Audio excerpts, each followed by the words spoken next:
Good morning, students. Today we start the sum of n term of an AP.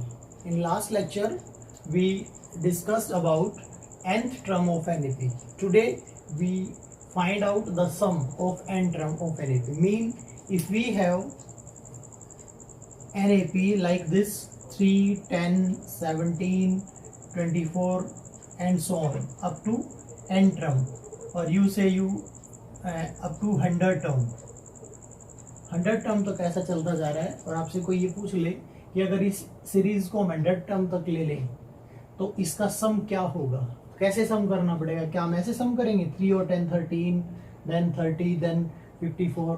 नहीं, हम ऐसा नहीं करेंगे। कोई एक फॉर्मूला ड्राइव करेंगे बच्चों। जैसे डायरेक्ट फॉर्मूला बनेगा क्या, वो मैं पहले आपको बता देता हूँ। एस मीन सम। एस का मतलब क्या होगा, सम।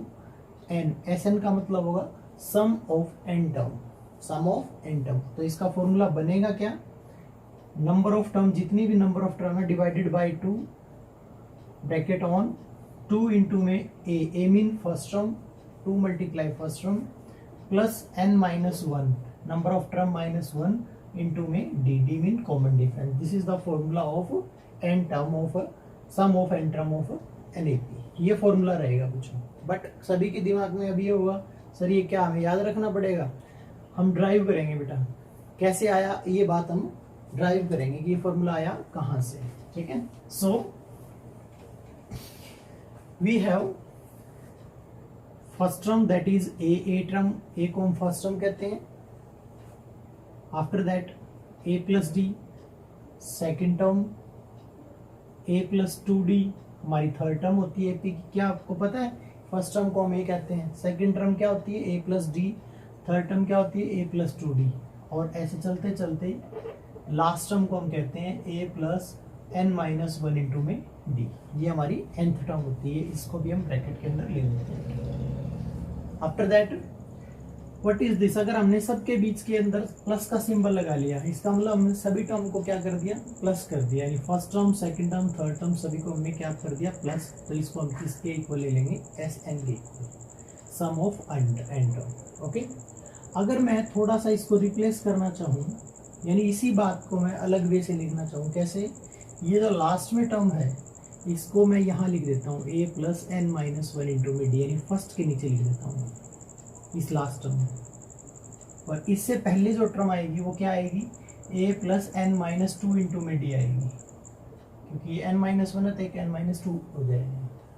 तो इसके नीचे आ जाएगा ए प्लस एन माइनस 2 इंटू में डी, ये टर्म हो जाएगी। और इसी तरह एक नेक्स्ट टर्म यहाँ आ जाएगी, और ये जो लास्ट टर्म है ये चला जाएगा बिल्कुल इसके नीचे, और ये ए प्लस डी कहाँ चला जाएगा, बिल्कुल इसके नीचे। यानी मैंने सिर्फ क्या किया है, इसका ऑर्डर चेंज किया है। This is first term, second, third, fourth, ये एन माइनस 1th टर्म, ये nth टर्म।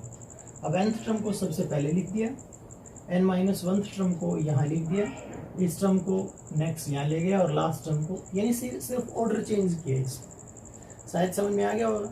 अब क्या करते हैं बच्चों, देखिए हम दोनों को ऐड कर लेते हैं। अब ये देखो इक्वल टू है, तो इक्वल टू के ये लेफ्ट साइड है दोनों, एस एन में एस एन प्लस करेंगे तो S N plus S N. अगर आप कहना चाहो तो दो बार सेम टर्म है तो हम इसको 2SN भी बोल सकते हैं। Okay, after that we add this and this term. इन दोनों टर्म को अगर हम ऐड कर दें तो ध्यान से देखिए लाइक टर्म ऐड होती है, आपको पता है छोटी क्लासेस में पढ़ा हुआ। ये ए है और ये ए है, तो ये 2A हो जाएगा, और ये प्लस में ऐसा कैसा पड़ा रहेगा एन माइनस 1 इंटू में डी। ओके, ये हमने एक बार ऐड कर दिया इसको। अगर इनको भी अगर हम ऐड करना चाहें तो ए में कौन ऐड होगा, ए, तो ये हो जाएगा 2A, और इनको अगर आप ऐड करें, रफली ऐड करके देख लो, डी, और डी में कौन ऐड होगा, एन डी, ब्रैकेट ओपन करके लिख रहा हूँ, एन डी माइनस 2D। तो सब में से डी कॉमन ले लें हम बाहर, यहाँ बचेगा 1D कॉमन लिया तो यहाँ बचेगा n, और यहाँ बचेगा -2। ये हो जाएगा n माइनस 1 इंटू में डी। यानी यहाँ आप बोल सकते हो कि अगर मैं इस टर्म और इस टर्म को ऐड कर दूं तो यहाँ आएगा n माइनस 1 इंटू में डी। ये आप मैंने कैसे सिखाया आपको, ये आप देख भी सकते हो, और वरना एक शॉर्टकट ट्रिक है इसकी, इन दोनों का सम जो आया है हर बार यही सम आएगा। सेकेंड टाइम भी आएगा, थर्ड टाइम भी यही आएगा, इस बार भी अगर इन दोनों को ऐड करेंगे तो यही आएगा हर बार, 2a plus N minus one into में डी। और इस बार इन दोनों को भी सम करके देख लो, a और a, 2a plus N minus one into में डी, हर बार वही सेम सम आएगा। अब आप मुझे एक बात बताइए, अगर आपके पास ऐसा लिखा जाए 3 प्लस 3 प्लस 3 प्लस 3, कितनी बार लिखा जाए, मान लो 7 टाइम लिखा जाए, तो इनका सम कितना होगा? यानी सेम टर्म को जितनी बार भी लिखा है आपने उसको उससे मल्टीप्लाई कर दीजिएगा। सबको पता है इस बात का? बिल्कुल। तो अब देखिए ध्यान से, सेम यही बात मैं बोलने जा रहा हूँ, ये टर्म ये टर्म ये टर्म ये टर्म सारी सेम टर्म है। कितनी बार लिखी है आपने? टोटल n टर्म थी हमारी यहाँ, तो जितनी कितनी बार लिखी गई है? n बार लिखी गई बच्चों। तो n टाइम यानी n से मल्टीप्लाई कर दो किसको? इस सारे को, 2a plus N minus one into में d, 2a plus N minus one into में डी, और इज इक्वल टू आ जाएगा 2sn।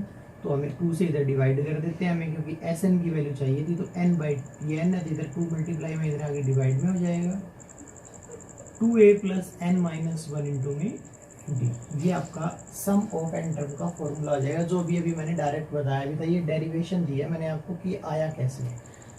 एग्जाम में आपको सिर्फ ये याद रखना है कि होता क्या है, बार बार हम ये रिपीट करेंगे, तो आपको ये ध्यान रखना है। This is the formula of S N, mean sum of N term of N A P. S N is equal to N by two 2a plus N minus one into में D. ठीक है, बिल्कुल same है। nth term का होता था a plus N minus one, यहाँ बस सिर्फ इसको डबल किया है और पूरे को ब्रैकेट में लेके n बाई टू से मल्टीप्लाई किया, where n is the number of term. Okay, तो शायद ये आपको समझ में आ गया है। ठीक है, एक दो क्वेश्चन लेते हैं हम इसके बाद।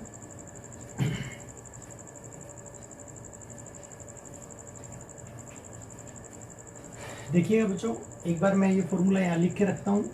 Sn का क्या फॉर्मूला बताया मैंने? Number of term divided by 2 और 2a plus N minus one into में डी, ये आपका Sn का फॉर्मूला होता है। ठीक है, अब मैंने अभी सेम सीरीज ली थी, वही सीरीज में ले लेता हूँ। एक टर्म है 3 या 10, after that 17, after that 24 and so on up to, मान लीजिए आपको यहाँ पर मैं दे देता हूँ 50 टर्म दे देता हूँ, या 70, 60, 7 टर्म, कितनी भी टर्म दे सकते हैं हम आपको। तो सबसे पहले आपको ये बताना है, here a is first term is 3, d क्या आएगा? 10 माइनस 3, यानी सेकंड टर्म में से फर्स्ट टर्म माइनस कर लेंगे 7, और कितनी टर्म है? 50, तो nth टर्म कितनी होगी आपकी? n टर्म n की वैल्यू हो जाएगी 50। तो अब ये फॉर्मूला जो है इसमें बस आप सभी की वैल्यू पुट कर दो, n की जगह 50, n by to 50 by 2, 2a mean 3 plus n minus 1, n की वैल्यू 50, 50 माइनस 1 49, और d की वैल्यू कितनी है? 7, और आप इसको कैलकुलेट कर लेंगे। 50 बाई 2 25 हो जाएगा, 2 इंटू 3 6 हो जाएगा, इसको इसे मल्टीप्लाई कर लो, 6 9 7 9 63, और 7 4 28, ये हो जाएगा आपका 28 और 6 34, और आप ऐड करके इसको मल्टीप्लाई कर सकते हो, यू गेट योर आंसर। ये आपका आंसर आ जाएगा। What is this? This is the sum of N term of N AP. किसी भी एपी का एन टर्म का फॉर्मूला है बच्चों। शायद आपको अच्छे से समझ आया होगा। ये क्वेश्चन हमने इस पर डिपेंड लिया। बाय द वे मैं थोड़ा सा चेंज कर देता हूँ, ये मैंने इस क्वेश्चन को आप अच्छे से समझेंगे बेटा। First term, second, third, fourth, चलते चलते टोटल इस तरह की 50 टर्म है, लास्ट में 50 नहीं है, ये नंबर ऑफ टर्म 50 है। कई बार आपको ऐसे क्वेश्चन में ऐसा आ सकता है, यहाँ लास्ट टर्म दे देगा आपको। जैसे कि मैं आपको एक क्वेश्चन बताता हूँ अभी। I will take one question from your book, like 34 32, ये आपकी बुक का ही क्वेश्चन है। 34 32 30 एंड अप टू यहाँ लास्ट में 14 दे दिया आपको। अब आपको जितनी भी, अब यहाँ आपको दो काम करने पड़ेंगे। पहले तो आपको ये फाइंड आउट, ये लास्ट टर्म दे दी इसकी, पहले तो आपको ये फाइंड आउट करना पड़ेगा कि टर्म कितनी है। ये टर्म कैसे फाइंड आउट करेंगे? ये पिछली एक्सरसाइज वाले मेथड से बिल्कुल same. First of all here a is 34, d में ध्यान रखेंगे बच्चे, बड़े में से छोटा माइनस कर देते हैं, नहीं सेकंड में से फर्स्ट माइनस करना है, 32 माइनस 34, दिस इज -2, और इसको क्या बोल देंगे हम, nth टर्म बोल देंगे, nth टर्म इज 14। ओके, तो what is the formula of an का फॉर्मूला लगाएंगे, इसलिए एक्सरसाइज का मैंने बताया पहले यूज करेंगे आप। an का क्या फॉर्मूला होता है, a plus n minus 1 into में d। व्हाट इज an की वैल्यू 14 है, a की वैल्यू 34 है, प्लस n माइनस 1, हमें n फाइंड आउट करना है, d की वैल्यू -2। यहाँ से सबसे पहले आप 34 को इधर ले आइए और इसको मल्टीप्लाई कर लीजिए, -2n और +2, दिस इज -20, -2n और +2, अब 2 को भी इधर ले आइए तो -22 हो जाएगा, -2n, अब -2 से इसको डिवाइड कर लीजिए, माइनस से कैंसिल हो जाएगा, -n की वैल्यू आ जाएगी आपकी कितनी, 11, n की वैल्यू 11 आ गई बच्चों में। अब हम आपको इस एक्सरसाइज का फॉर्मूला यूज करेंगे, SN। सबसे पहले in every question you right formula, सभी क्वेश्चन में आप ये फॉर्मूला लिखेंगे, आपको फॉर्मूला याद हो जाएगा इसी एक्सरसाइज में। n/2 2a plus n minus 1 into में d, और n/2 और 2a मीन 34, n आपका आ गया 11 माइनस 1 10, और d आपका -2। Now you calculate, you get your answer, आपको आपका आंसर मिल जाएगा बेटा। तो आज आपको ये 2 क्वेश्चन करने हैं, फर्स्ट क्वेश्चन और सेकंड क्वेश्चन इन एक्सरसाइज 5.3। ठीक है, मैं थोड़ी सी एक बात और बताना चाहता हूँ अभी आपको, ध्यान से देखिएगा।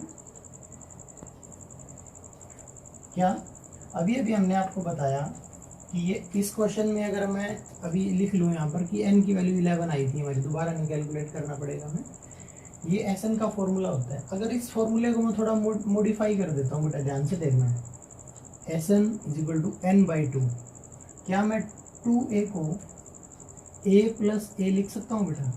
बिल्कुल लिख सकता हूँ, a और a 2a होता है, और ये एज इट इज पड़ा रहने दो, n माइनस 1 इंटू में d, ये हो जाएगा n/2, दिस इज a को ये पड़ा रहने दो। और याद करके बताओ सभी बच्चे मुझे कि a plus n minus 1 into D क्या था, याद करके बताओ, a plus n minus 1 into D कहाँ आया था, ये क्या था बच्चों, an का फॉर्मूला था, nth टर्म का फॉर्मूला।